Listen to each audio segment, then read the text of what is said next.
see this? I opened the towel, I picked up the towel and dropped it because I don't know what the f it is, man. I had bad vision.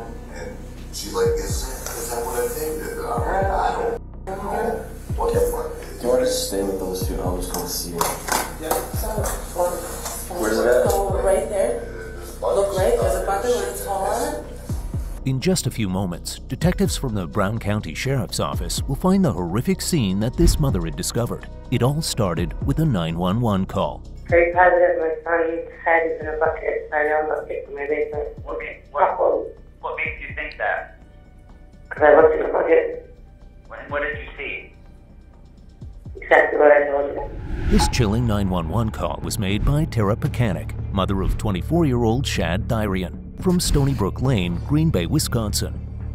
What initially seemed like an unimaginable report prompted two deputies from the Brown County Sheriff's Office to investigate further.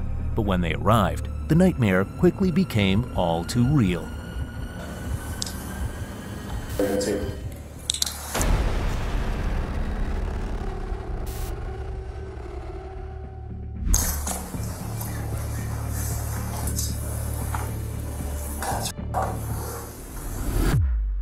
After detectives discovered the horrifying scene, the investigation began in earnest. Many unimaginable questions lay ahead. Who did this?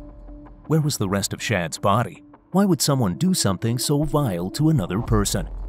On February 21, 2022, 24-year-old Shad Thyrian was last seen with 25-year-old Taylor Shabiznis at his mother's apartment in Green Bay. After hanging out at a friend's place with another mutual friend, Alexander Gannon, also known as AJ, Taylor and Shad decided to return to Shad's apartment for the night while his mother, Tara Pekanik, was away. When Ms. Pekanik returned the next day, she crossed paths with Taylor as she was leaving. Later, while searching for Shad, she made a gruesome discovery: a bucket in the basement containing Shad's head. The nightmare she walked into was just the beginning of the chilling mystery. That's when she called 911, and the detectives confirmed the disturbing discovery. Based on Ms. Pekanik's report, Taylor Shabiznis was the last person who was seen with Shad on the night of February 22, 2022.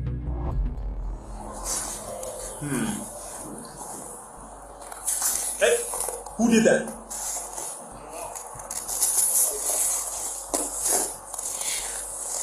Hi, Taylor. How's it going? Officer Russell with the Green Bay Police Department. Just make sure you ain't got nothing on you here. With Taylor. Taylor, you have one more for your arrest. Just put your hands behind your back, please. Anybody else in your apartment? You got blood on your hands here, too. No, on your hands. Okay, yeah, we're gonna have to. What apartment here? What apartment are you in? Do we have an Adam 3 come up? We got some here, get up there. On the double. Which apartment? One is what they came back to.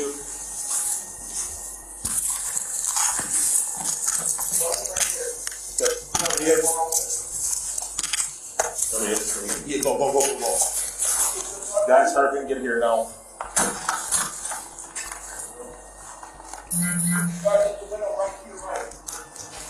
Watch this window right here. Gun.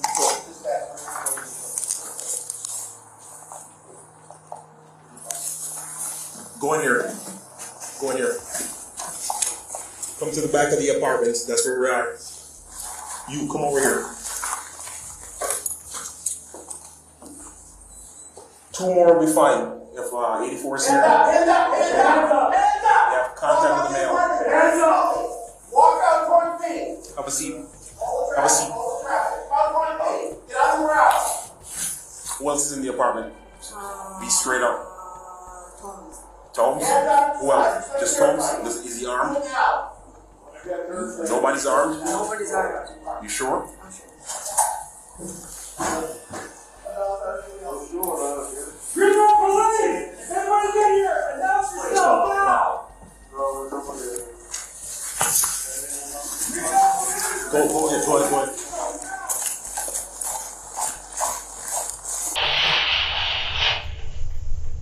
I hate this office. Never in my life. I'd rather be talking.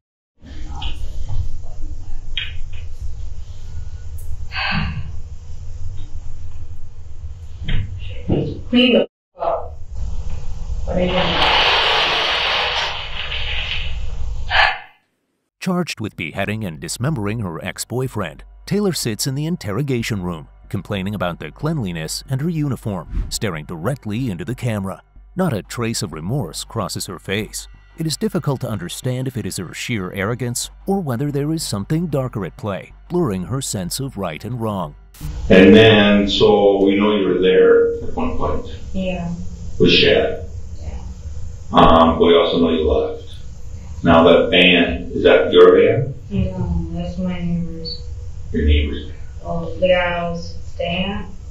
Okay. So, this, where did you go? Which place where did the police get you? Was that on East Manhattan? Is that correct? Yeah. Is that where you live? Yeah. Okay. Is that your apartment? No. No. Whose apartment is it? That man. And who is that man? Scott Thomas. Scott? Thomas. Okay. So, that's his van? Yes. Okay.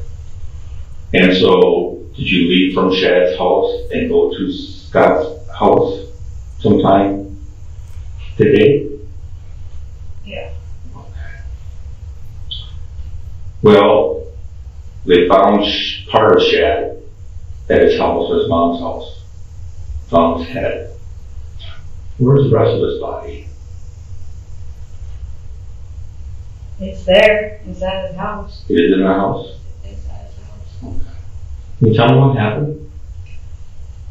It's a good question, because I blacked out during that time. As the interrogation begins, Detective David Graff cuts to the chase, telling Taylor about the head found in the bucket. What's truly chilling isn't just her confession, it's how effortlessly she admits to it. Taylor's distorted psyche is on full display, and the nightmare is only beginning. Was it just you and Shad down in the basement? Yeah. When do you think you went to Shad's house? I was like 2 days ago. Okay. Did you stay there the whole time? Mm-hmm. Okay. You start to remember now what happened with Shad? A little bit. What do you remember so far?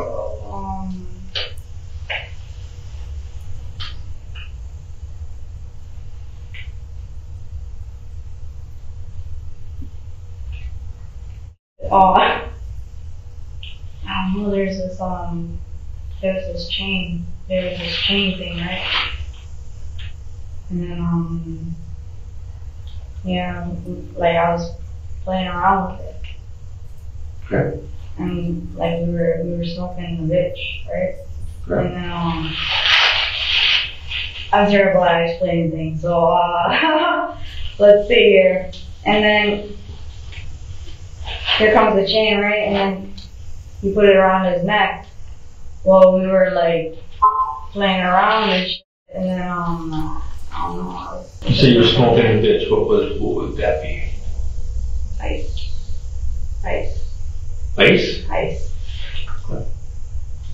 Detective Graff, noting Taylor's willingness to talk, pushes for details. What follows is disturbing. Taylor calmly describes strangling Shad during intimacy, all while showing no remorse. She even admits to using meth with Shad that day, suggesting that she may have been high, but that doesn't explain her chilling lack of emotion or justify her actions. However, Taylor wasn't finished. The most disturbing revelations were yet to come, proving just how deeply evil she truly was. Okay. And what would you guys like to do? Is there a certain role playing that you did with Chad? Or was it just some sort of strangulation? How would you guys do your, basically have sex?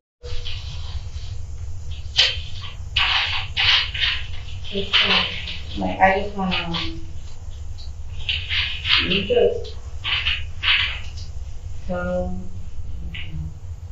yeah, and we go. But does anybody like strangle the other person? I like doing that alone. Alright, so you like being strangled, like having your airway, or do you like doing it to somebody else? I like doing it to somebody else. Does Shad like to be strangled? I think so. Have you done it before? Yeah, with him? yeah, he does. He likes it.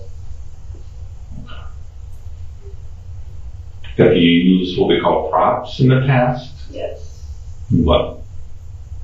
Well, like, That or rope or chain or underwear or anything? yeah. That I shoved it in mouth. In the past or just recently? When he was there, when he was on the bed. Yeah. Taylor's open confession of enjoying strangling Shad during intimacy is deeply disturbing, far from any sense of normalcy. Her shy laughter while discussing the use of props adds a chilling layer to her behavior, revealing a disturbing disconnect between her emotions and the horror of her actions. The detectives, being confronted with these unsettling admissions, are left with more questions than answers. Just when the detectives think the horrors have ended, there's more to come. So you and Shad went back to Shad's mom's house. How'd you get in? Did you see, was anybody home? The doors unlocked. We went. What time do you think this was? That's a good question. Was anybody home? Did you encounter anybody? I understand his mom lives there.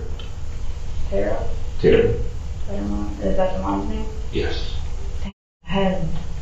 And then, Yeah, I can't believe I left the head though. where'd you do the body? The body's there. Yeah. It's So were you going to take the head somewhere? I like that. You liked it? Well, you're gonna have fun trying to look for all the organs, but yeah, they're all dismembered.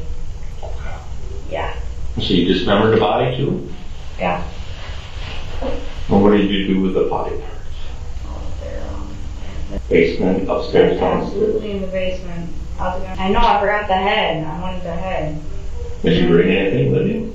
Yeah, it's in the van. What? It's in the van. It's, what is it? I don't know, a foot maybe. The what? I think it's a foot. A foot leg, in the van? A leg maybe. I don't know. I'm like, I'm gonna bring it all, and then I'm like, man, this is messy, so then I just left it. I got lazy. Okay. I got lazy, and that's what I did, so I'm like, Okay.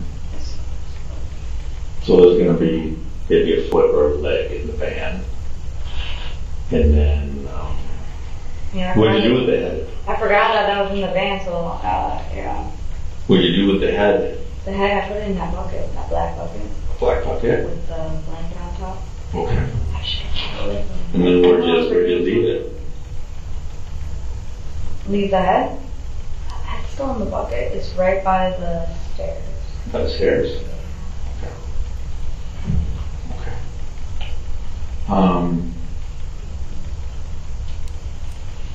How did you dismember his body? Knives. With what? Knives. Knives? Just more than one knife? About 4. Where'd you get those from? Kitchen. They weren't sharp? No. It was alright. Bread knife works good. Bread knife? A bread knife works good, yeah. Really? I had to use what I used, so like, yeah. I got lazy last night, so. Where would these knives be now? They're in with all the organs and all the body parts. And where was that? In the black bag. It's in the black bag of, In the basement? It's in the basement. They're all in the basement. I never left the basement. I just went up the stairs. So all the body parts and knives will be in a black bag. What kind of bag? Black zipper bag next to a pink and black Under Armour backpack. That Shaq gave me. So I left it there. Is it a big bag? Medium. What kind of stuff would you normally put in this bag? Put anything in the bag. Well, I mean, is it a trash bag or is it a garbage bag or is it, you know what I mean? Kind of bag? Backpack. No, the bag that has the body parts. I have the backpack. That's a backpack? Is it a big one? Yeah, the other one's like a little duffel, black duffel. Okay.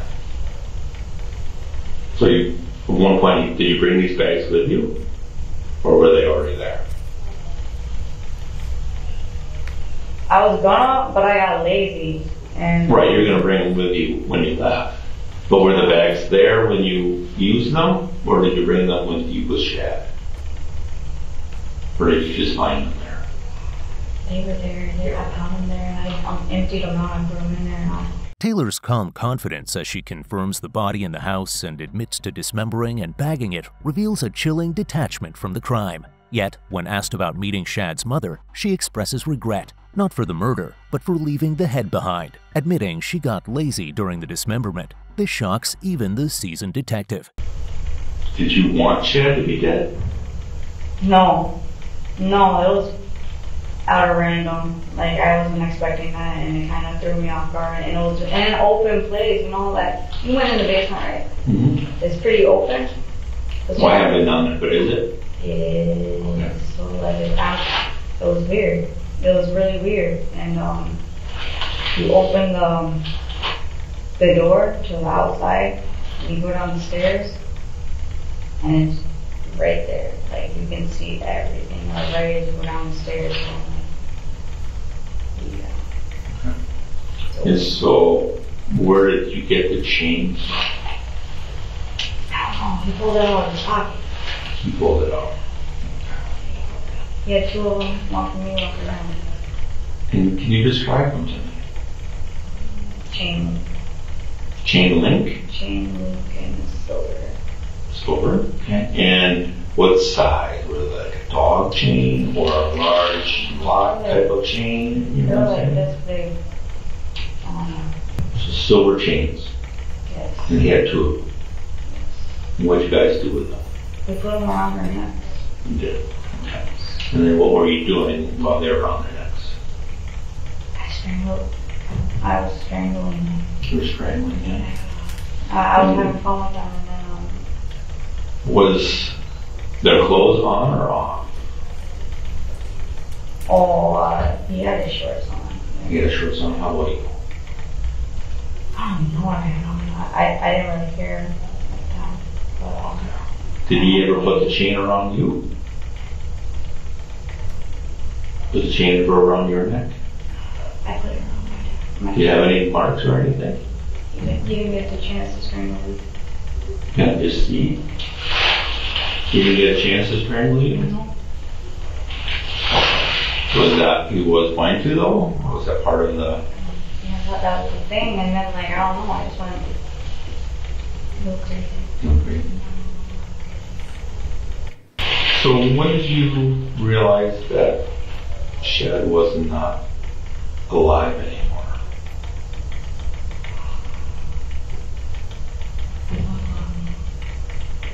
You know, his face turned purple. Okay. He was coughing up blood, and he was pissing. He was pissing himself. His face was all purple. I still didn't stop. I don't know what was going on. I don't know what the blood, and then So his blood was coming out of his I kept on mouth too? feeling his heartbeat.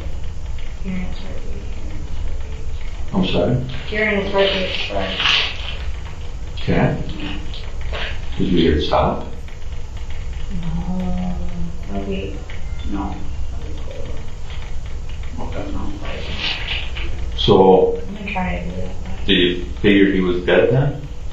Yeah. And what did you do? Played with him a little bit. Taylor's admission that Shad's murder was unplanned introduces a chilling unpredictability, raising doubts about her impulse control. Her awareness of his suffering, coupled with her inability to stop, reveals a disturbing lack of empathy. However, in a twisted way, her use of a chain, something she was accustomed to, hints at a possible premeditation.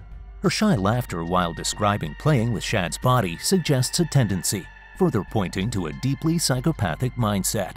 So far, a lot of things have seemed convoluted and not the whole truth. Now watch how Detective Graff succeeds in making sense of this chaos.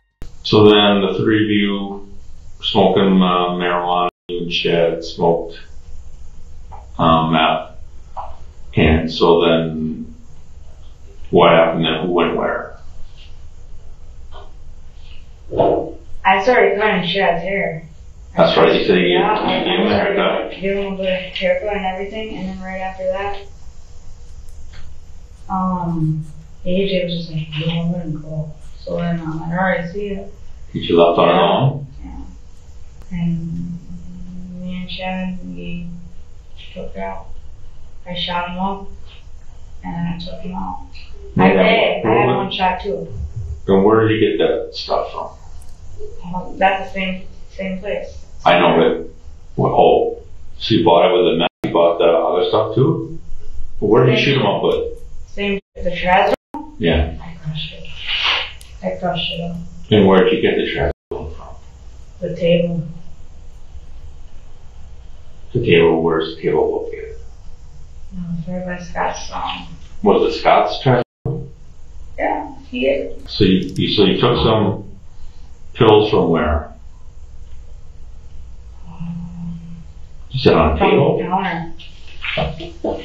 On a counter? And it said trash on the label? Yep. And was it Scott's pills? Was Scott's name on there too? Yeah. And you crushed them up, and then what did you do with them? I put it in the syringe. I pulled it back, and then I shot him. Okay. And you said you took a shot too? Yeah, I did. Okay. Where did you get the injection? Where did you inject them at? I got it from a friend. No, but I mean, when you shot. Where did I shoot him up? Yeah. Shit. You said you got the hypo from a friend? Did you? Yeah. Have you used drugs? Yeah. Taylor's admission that she and Shad not only used marijuana and meth, but also injected stolen points to a troubling pattern of substance abuse and illegal activities, casting serious doubt on her judgment. Substance abuse often signals deeper issues, making it crucial for the detective to explore its role in this case.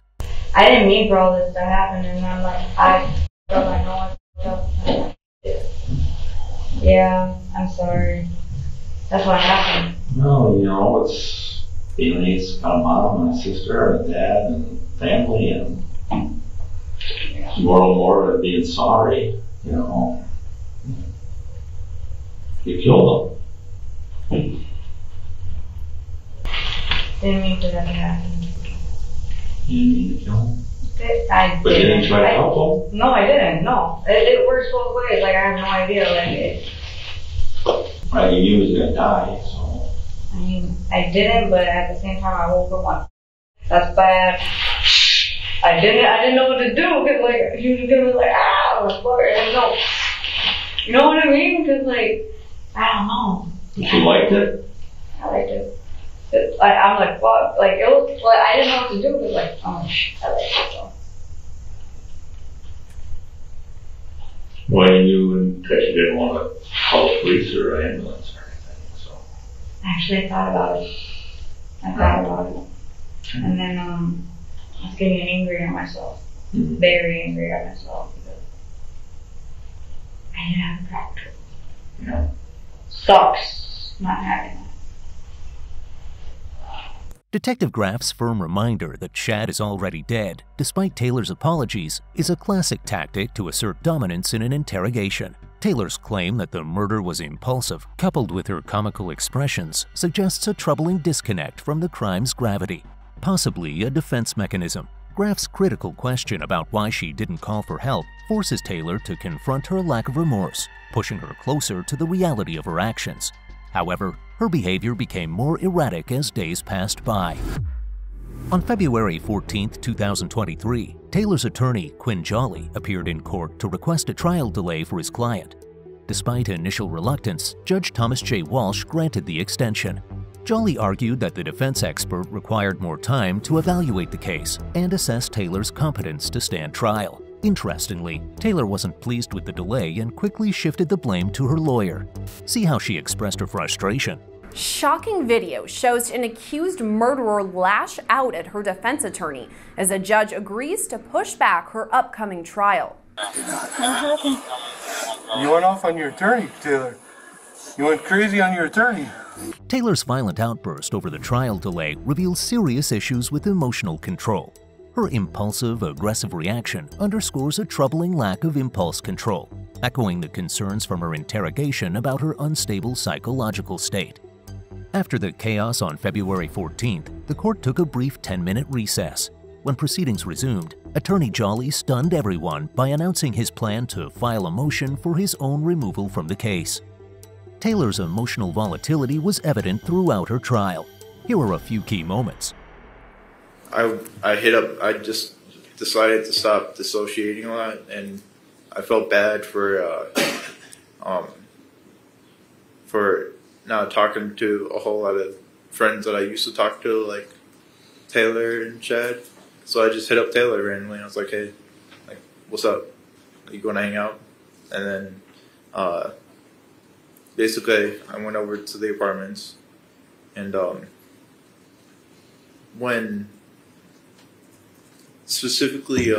when I got there, we were just chilling, chopping it up, like how we always do. And basically, I was like, Taylor was asking like, do you wanna hang out with Shad? She was asking me like for consent to hang out with Shad, to bring him over, and I was like, yeah, that's fine, that's cool. Okay. And so. Could I stop you right there? I'm sorry. I just have a quick question. So when you said you were at the apartment, which apartment is this? The Eastman, the Meadowview East apartments. Okay. Is that kind of where you thought Taylor was staying, or whose apartment was it? It was it was the same apartments that I lived there. So it was like I'm sorry, what? Sure. So the apartment is on Eastman that you're talking about? Yeah. Okay. And I'm sorry, I interrupted. You were with Taylor, and then she brought up hanging out with Shad? Yeah. Did you meet up with Shad that night? Yes, I did. And where were you sort of hanging out with Shad then? We picked him up, went back to the apartments, and was just chopping it up.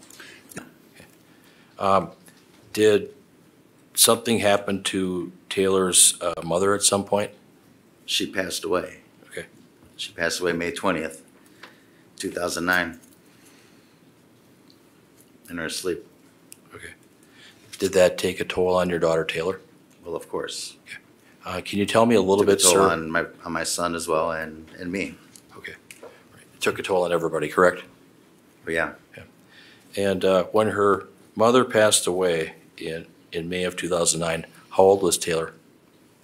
11, probably 11 and a half. Okay. My son and daughter were, about 9 and a half, 11 and a half years old. Okay. Did you see any changes in Taylor's behavior, first of all? She was a little rambunctious. Nothing. I mean, she played volleyball. She had a good amount of friends she hung out with. She was a normal kid. Okay. Did things change at all for her? I wouldn't say too much. She got in trouble a little bit at school, but I don't know, something with a band instrument. What happened with that? Oh, she just took somebody's band instrument and then returned it, but nothing major. Although it's just kind of, in my opinion, sort of highly unusual that this picture, of the deceased would be presented to the jury when the doctor could easily testify about, the cause and manner of death. The picture isn't going to really add too much, in my opinion. But I totally respect the court's ruling. I just want to make sure I made all my arguments to the court. Sure. And I understand that. Photographs can be helpful to juries in understanding what witnesses are testifying to. For example, I think that argument could be made probably regarding every single photograph that's been entered into evidence, and that is, well, we can tell you what it looked like, and so you don't need to see a picture of it. Photos can be helpful. They can. And so I understand that argument. The doctor could just simply describe everything, but the question is this going to be helpful to the jury? Taylor's reactions were anything but typical, suggesting she lived in a world of her own. Given Taylor's family background, there are deeper issues to explore. Both her father and husband were in prison at the time of Shad Thyrian's murder, her father for child assault and domestic abuse, and her husband for distribution. This raises the possibility that Taylor was exposed to an unhealthy environment for all of her life. This environment could have desensitized Taylor to violence, linking her behavior to her toxic upbringing. On July 24, 2023, the 4-day trial started. Taylor Schabusiness was found guilty on all charges in the first phase.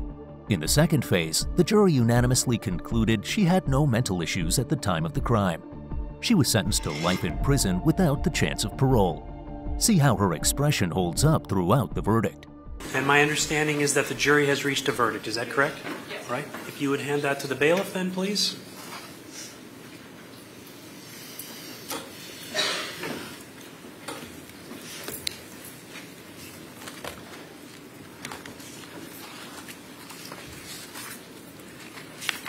So, Ms. Schabusiness, this is your opportunity to address me if there's anything on your mind you'd like to say before I pass sentence. No, there isn't. Okay. At this time, given all the factors that I have to consider, it's the decision of this court and the judgment of the law that Ms. Schabusiness be sentenced as follows. As to in 22 CF 363, count 1, that's the first degree intentional homicide as a repeater. It's a Class A felony. I'm going to impose life imprisonment without the possibility of extended supervision. I believe that's appropriate in light of the findings that I've already made. As far as count 2, mutilation of a corpse as a repeater, Class F felony, I'm going to adopt the recommendation of the pre-sentence investigation writer, 7.5 years of initial confinement followed by 4 years of extended supervision. That'll be consecutive to count 1. As far as count 3, third degree sexual assault as a repeater, Class G felony, I'm going to impose 3 years of initial confinement followed by 4 years of extended supervision. That will be consecutive to count 2 and count 1. As far as the revocation cases, I'm going to impose 1 year of incarceration on each of those counts. Those will run concurrent to the other offenses. I've reviewed, as I've indicated, reviewed both of the pre-sentence investigation reports. There's certainly valuable things in them. I'm going to, as conditions of supervision, I'm going to require no contact with the victim's family, maintain absolute sobriety, complete SOT assessment and treatment follow-through, obtain and maintain full-time employment. To the extent there's ever supervision, GPS monitoring. I'm going to require an AOD assessment and follow-through, psychological evaluation and follow-through. The recommendations that are contained in the pre-sentence investigation report submitted by the defense indicates or suggests that there be services engaged in for substance abuse and other mental health issues. That's a reasonable suggestion. And I think I've encompassed it in the recommendations that I made, which is there needs to be a compass evaluation and follow through with any treatment recommendations that are proposed. But again, an AODA assessment and follow through and psychological evaluation so that Ms. Schabusiness can get the help that she needs while she serves this sentence. In this disturbing case, we've uncovered the terrifying reality of a brutal crime. Taylor Schabusiness, with her troubled past and substance abuse issues, is a deeply disturbed individual. Her shocking violence raises a tough question. Is her monstrous behavior a result of a fractured psyche worsened by drugs, or is she simply inherently evil? Share your thoughts on this case in the comments below, and let us know if there's a case you'd like us to cover. For more content like this, don't forget to like, share, and subscribe to our channel.